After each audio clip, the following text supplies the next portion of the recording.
ఆ చప్పులకే మేము అసలు ముందు వణికిపోయామండి. ఏం జరుగుతుందో మాకు అర్థం కాలేదని. ఈయన చెప్తున్నారు, అమ్మో ఇక్కడ ఏదో అటాక్ అవుతుంది, వెళ్ళిపోవాలి అని అన్నారండి. అంటే మేము నమ్మటం లేదండి.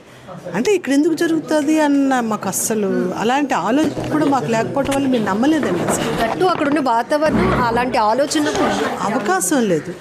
పోలీసులు అండి ప్రతి ఏరియాలో కూడా ఎంత ఎక్కువ మంది ఉన్నారు, ఎంతమంది ఆర్మీ వాళ్ళు తిరుగుతున్నారు అనేది చెప్పలేమండి. పాపం క్రిందంతా కూడా కంప్లీట్ పోలీసుల అండర్లోనే ఉందనే చెప్పాలండి.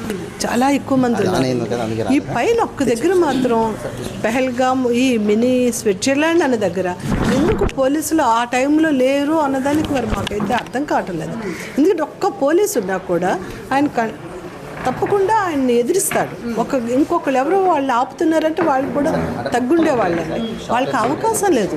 వాళ్ళు ఎంత హ్యాపీ గన్ పట్టుకొని గ్రౌండ్లో అటు ఇటు ఎవరున్నారని తిరుగుతున్నారంటే ఆ పరిస్థితి ఏంటో చూడండి. మేమేంటే బాత్రూమ్ వెనక తాక్కుని మేమైతే చూడలేదండి. వాళ్ళు ఇలా తిరుగుతున్నారని కూడా నేను నోటీస్ చేయాలి. ఈయన మాకు చెప్తున్నారు వాళ్ళు తిరుగుతున్నారు.